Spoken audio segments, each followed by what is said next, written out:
Welcome back, Commander. Business decisions often just suck. They're aimed at taking our money, milking our favorite franchises, and shutting down the most beloved studios. Over the years, we've seen many of our favorite creators getting the axe from corporate overlords. Even though those studios made some of the best games out there, this video is all about remembering those who have fallen but will never be forgotten. Here are 10 great game studios we really miss today.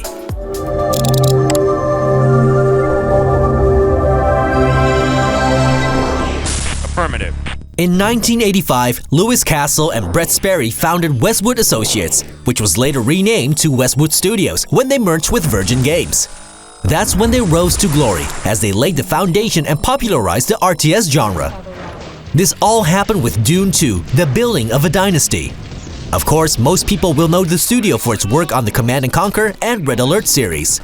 Both are considered among the best tactical games ever released, mixing solid real-time strategy gameplay with badly acted videos to unfold the story. GDI sought to destroy me, but they have only made me stronger. Today, we march forward into our future. They also made the excellent Blade Runner point-and-click adventure from 1997 and Disney's The Lion King from 1994. All this shows that Westwood was really in a league of its own, yet EA closed the studio when real-time strategy games went away because of the rise of the MOBA genre. And Azan, if he gains more power, you will become useless to us. And useless things have a way of disappearing.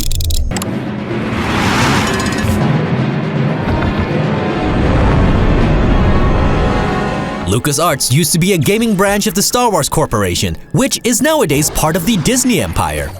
The gaming company made some of the best adventure games of its time. They had a major hit with Maniac Mansion back in 1987 and continued delivering with games like Indiana Jones and The Last Crusade, and of course The Secret of Monkey Island in 1990. Licensed games like Super Star Wars were excellent, and the company kept creating great games during the 90s. Think about Zombies Ate My Neighbors, Day of the Tentacle, Full Throttle, Grim Fandango, and many Star Wars games.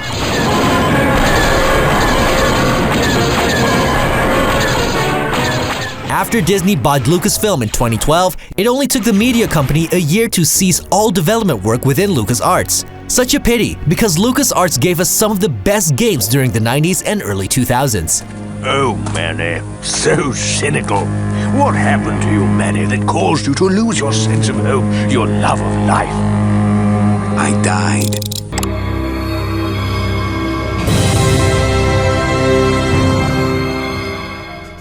Sony closed its Liverpool studio in 2012, and with it a great deal of gaming history vaporized. Before it became Sony Studio Liverpool, the studio was known as Psygnosis. The company made games, supported developers, and published titles. In the late 80s, it had a major hit with Shadow of the Beast, which was technically very advanced for its time. But the British company became a phenomenon when Sony acquired them and they created the much-beloved Wipeout series for the first PlayStation.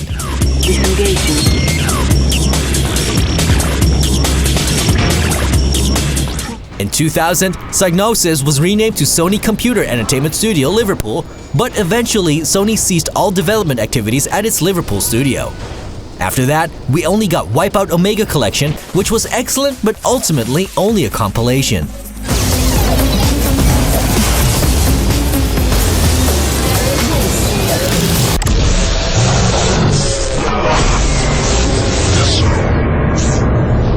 One of the most recent dramatic closures has to be the one of Visceral Games. The studio started in 1998 as EA Redwood Shores and made licensed games like Tiger Woods PGA Tour, The Lord of the Rings, and James Bond 007.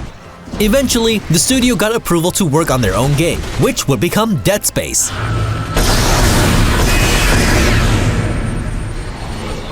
This is when the studio was renamed to Visceral Games. The second Dead Space cost EA around $90 million to make, and the 4 million copies sold did not make up for those costs. Dead Space 3 had to become more mainstream, focusing on more action and less on horror. This basically meant the end of the series, and Visceral was moved to other projects, like Battlefield Hardline and Army of Two: The Devil's Cartel. EA closed Visceral in October 2017 while they were working on a new single-player Star Wars game. The Star Wars game in development at Visceral will be revamped into a multiplayer game and moved to a different studio.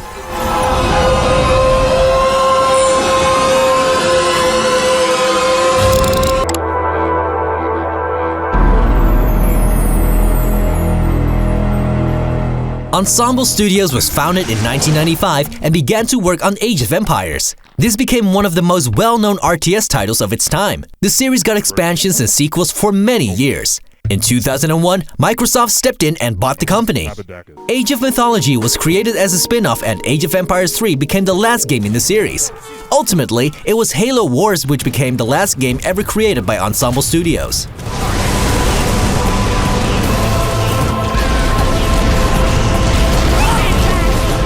Microsoft decided it no longer wanted to focus on strategy games.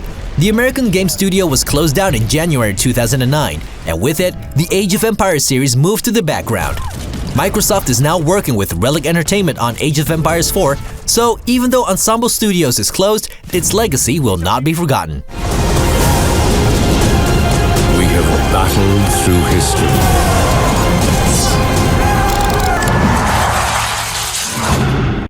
Though the brand Maxis still exists, the actual game studio was closed in September 2015. While the studio was known for making simulation games with endless gameplay opportunities, its existence wasn't endless.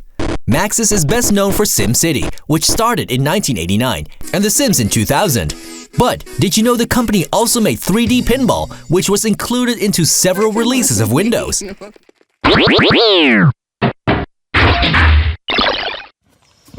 Many other endeavors were not that successful. Think about Spore and Darkspore.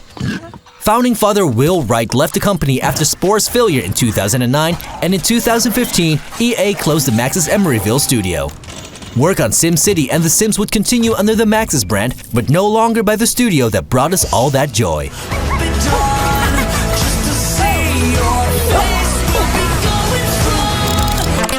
Clover. Clover Studios was an independent studio that was funded mainly by Capcom. The studio produced some of the best PS2 and GameCube titles out there. Think about Beautiful Joe 1 and 2, Okami, and God Hand. Each of these titles were highly praised, made by prominent developers like Shinji Mikami, Atsushi Inaba, and Hideki Kamiya. However, none of the titles were a major commercial success in the eyes of Capcom.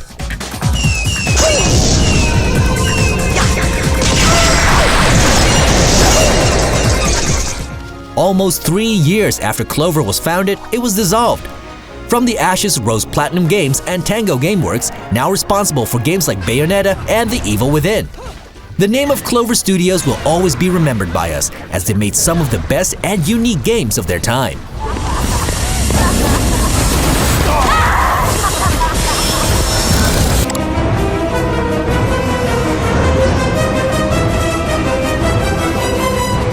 In the late 90s, Pandemic Studios was founded to work on some sequels for Activision. However, the studio became best known for its work on the first 2 Star Wars Battlefront games, the Full Spectrum Warrior series, the first 2 Destroy All Humans games, and of course the Mercenary series. Easy money! Another billboard, one more billboard destroyed. Each of their games were different, but all provided a sense of quality. These guys knew what they were doing. Pandemic was acquired by EA in 2007, and the publisher had to cut jobs and close studios as part of the reorganization 2 years later. Pandemic was victimized as its last few games didn't perform as well as EA had hoped. The Saboteur was the final goodbye of Pandemic. It's a very unique game that didn't get the love it deserved. A third game in the Mercenary series was ultimately cancelled. Pandemic Studios existed little more than over a decade, and we'll never forget them. Some big shot reporter investigating Blackfire's role in the terrorist attack is holed up at the church and needs an escort. I have never been a fan of babysitting.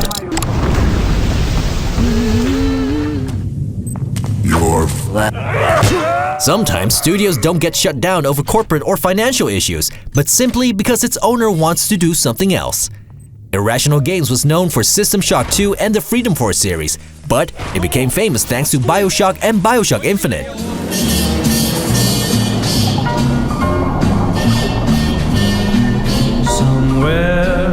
They sold millions of games, got praise all over the world, and had a bright future ahead of them. But studio boss Ken Levine decided he wanted to focus on smaller, story-driven games.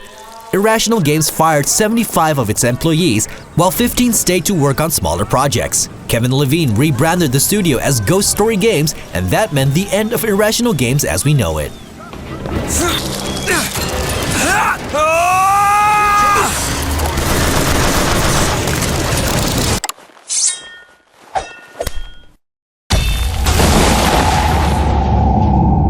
Lionhead Studios lasted for 20 years and was founded in August 1996 after Peter Molyneux got into arguments with EA. The strategy god game Black and White was the first game from the studio. The studio would also make the simulation management game The Movies and, of course, its most famous franchise, Fable. Be feared. Be worshipped. Be mocked. After Black and White 2 and The Movies turned out to be commercial failures, Microsoft stepped in and bought the studio. What followed were 10 years of Fable, and along the way, the quality of the franchise took a turn for the worse. The Kinect game Fable The Journey was a new low point, and a remake of the original Fable couldn't change the tide. It got so bad that Microsoft eventually cancelled Fable Legends. 10 years after Microsoft acquired Lionhead Studios, it closed its doors in April 2016. It marked the end of a studio that always gave us warm feelings, despite not always delivering on its promises. I never opened on a first date. We only mentioned 10 studios, but over the years, a lot of other studios closed down as well. Think about Neversoft, Bullfrog, Hudson Soft, and Bizarre Creations. Do you have good memories about a game studio that no longer exists? Let us know in the comments or on social media, and we hope to see you again here on Zoomin Games. Protect that tower at all costs, my son. The future of Nod depends upon it. The future of Nod? What the hell's the future of Nod?